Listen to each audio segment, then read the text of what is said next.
Bismillahirrahmanirrahim. Assalamualaikum warahmatullahi wabarakatuh. Baik, saya akan melanjutkan materi selanjutnya. Sebelumnya izinkan saya untuk share screen terlebih dahulu.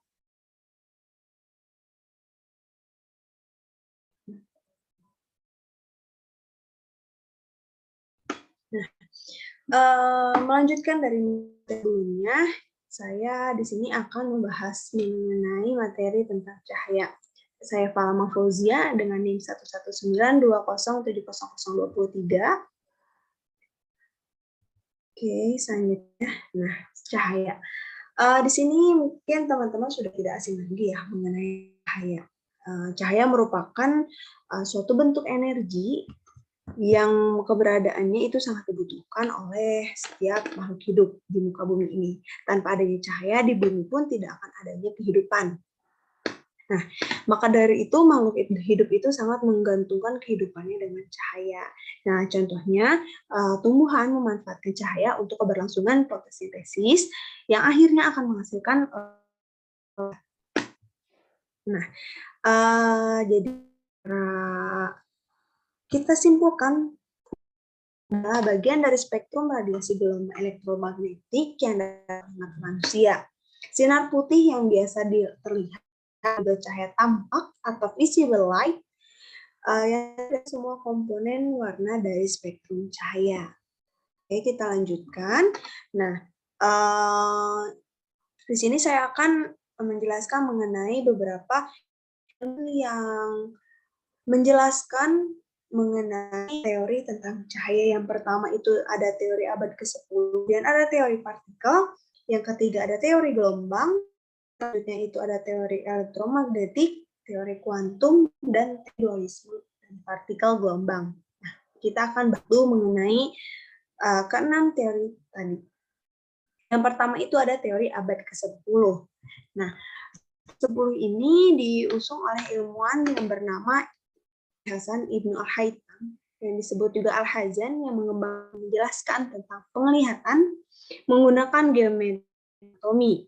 Teori ini menyatakan bahwa setiap titik pada yang disinari oleh cahaya mengeluarkan sinar cahaya ke segala arah.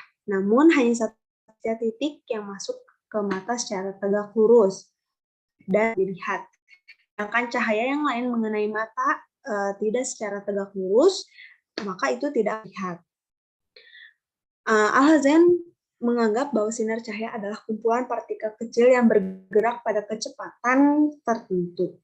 Kemudian yang kedua itu ada teori partikel. Nah, teori ini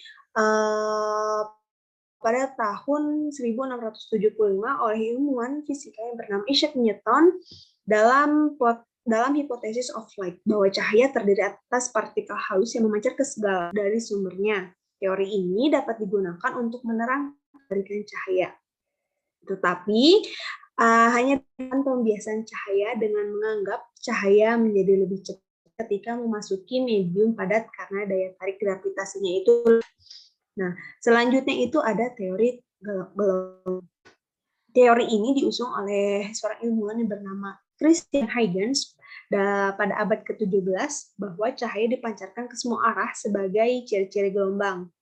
Teori gelombang ini menyatakan bahwa gelombang cahaya akan berinterferensi dengan gelombang cahaya yang lain seperti gelombang bunyi dan cahaya yang dapat dipolarisasikan. Thomas Young mengatakan kelemahan dari teori ini yakni gelombang cahaya seperti gelombang bunyi memerlukan medium untuk dihantar. Ada teori elektromagnetik. Teori elektromagnetik ini diusulkan oleh James Clerk Maxwell pada abad ke-19, menyebutkan bahwa gelombang elektromagnetik dengan sinar yang kasat mata bagian dari spektrum elektromagnetik. Yang keempat itu ada yang kelima itu ada teori kuantum, di mana teori ini dimulai pada abad ke-19 oleh Max Planck yang menyatakan bahwa sinar cahaya adalah terdiri dari beberapa paket atau kuantum, tenaga yang dikenal sebagai foton. Dan yang terakhir itu ada teori dualitas partikel gelombang. Teori ini merupakan gabungan dari tiga teori sebelumnya. serta menyatakan bahwa cahaya adalah partikel dan gelombang. Pertama kali dijelaskan oleh Albert Einstein pada abad ke-20 tentang efek fotolistrik dan hasil penelitian Planck. Teori ini menjelaskan bahwa semua benda mempunyai sifat partikel dan gelombang. Setelah kita mengetahui mengenai beberapa teori yang diusung oleh beberapa ilmuwan, kita lanjut ke sifat gelombang dari cahaya. Yang pertama itu ada kecepatan cahaya. Nah, kecepatan cahaya ini ada ilmuwan yang mencari tentang kecepatan cahaya, yakni seorang ahli fisika Denmark, yakni Olaus Reumar pada tahun 676. Beliau menciptakan kaidah mengukur kelajuan cahaya, mendapati dan telah mencatat pergerakan planet Saturnus dan satu dari bulannya dengan menggunakan teleskop. Beliau mendapatkan angka kelajuan cahaya sebesar 227.000 km per detik. Nah, kemudian warna dan panjang gelombang cahaya.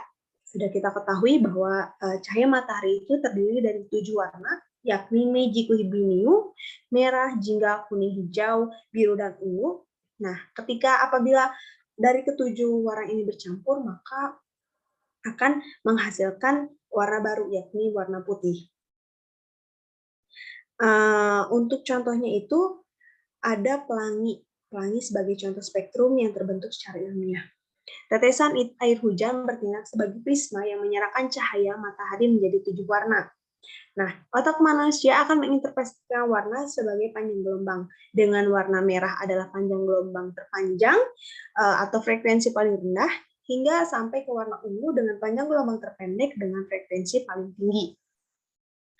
Cahaya dengan frekuensi di bawah 400 Nm dan di atas 700 Nm itu tidak dapat dilihat oleh manusia. Kita lanjutkan mengenai interferensi. Nah, interferensi cahaya merupakan saat dua gelombang cahaya atau lebih berpadu gelombang cahaya gabungan. Nah, syaratnya itu interferensi ini gelombang cahayanya berasal dari koheren serta beda fase yang selalu tetap. Nah, sifat ini tuh terbagi menjadi dua, ada yang membangun dan juga ada yang merusak. Nah, dikatakan membangun itu apabila jika beda fase kedua gelombang itu sama, sehingga gelombang baru yang terbentuk adalah penjumlah dua gelombang tersebut. Sedangkan dikatakan merusak itu apabila jika beda fasenya 180 derajat, maka kedua gelombang tersebut itu saling. Prinsip Huygens menerangkan bahwa waveform atau muka gelombang dapat diangkat memflat atau gelombang-gelombang baru dengan panjang gelombang yang sama dengan gelombang sebelumnya. Nah, selanjutnya pada umumnya sumber cahaya yang tidak terpolarisasi, yaitu medan listrik di titik mana saja lurus terhadap arah rambat cahaya.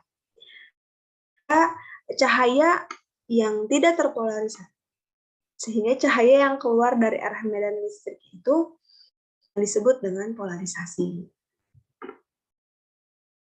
Selanjutnya itu ada difraksi cahaya. Nah, untuk difraksi cahaya merupakan suatu peristiwa pembelokan arah rambat gelombang yang melalui suatu celah sempit. Timbul pola terang dan gelap di mana intensitas pola terang itu tidak sama atau semakin jauh maka makin kecil intensitasnya. Nah, macam-macam difraksi cahaya ini terbagi menjadi dua. Yang pertama ada difraksi celah tunggal, dan yang terakhir itu ada difraksi. Nah, difraksi celah tunggal adalah sebuah cahaya dan layar penerima berada pada tempat terhingga dari benda penyebab difraksi. Muka gelombang itu tidak lagi diperlakukan sebagai bidang yang sferis, melainkan sebagai bidang datar dengan keting difraksi ini melibatkan berkas cahaya sejajar. Nah, berdasarkan persamaan, maka interferensi minimum itu menghasilkan pita gelap yang dirumuskan itu D sin theta sama dengan M dikali lambda. Dengan D itu lebar celah, lambda itu panjang gelombang, M itu jarak gelombang ke-1, ke-2, ke-3, dan seterusnya. Untuk jarak pita gelap yang berurutan itu dirumuskan dengan delta P sama dengan L per D. Dengan P pita terang pusat ke pita gelap, delta P adalah jarak pita terang atau gelap yang berurutan, dan L adalah jarak dari celah ke layar. Nah, mungkin untuk pembahasan materinya itu sudah dicukupkan ya. Selanjutnya kita akan membahas mengenai soal dan pembahasan. Kita perhatikan gambar di bawah ini. Celah tunggal selebar 0,5 mm disinari berkas cahaya sejajar dengan lambda itu 500 Nm, maka pola difraksi terjadi ditangkap pada layar yang berjarak 50 cm dari celah. Jarak antar garis gelap kedua dengan garis terang pusat berapa gitu kan. Maka kita diketahui dengan D lebar celahnya 0,5 mm, jarak dari celah ke layarnya itu 50 cm, kita ubah menjadi 500. Kemudian lambdanya itu 500 Nm, kita rubah menjadi 500 dikali 10 negatif 6 mm, dan N-nya itu N atau M ya teman-teman, itu 2. Ditanyakan itu P. Dirumuskan D dikali P per L dikali N dikali lambda. Nah, 0,5 dikali P per 500 sama dengan 2 dikali 500 dikali 10 pangkat negatif 6. 0,5 dikali P per 500 sama dengan 1000 dikali 10 pangkat negatif 6. 0,5 dikali P sama dengan 500.000 dikali 10 pangkat negatif 6, dan P itu adalah 1. Nah, mungkin itu saja yang dapat saya sampaikan. Mohon maaf apabila banyak kekurangan dan kesalahan. Wabillahi taufiq wal hidayah. Wassalamualaikum warahmatullahi wabarakatuh.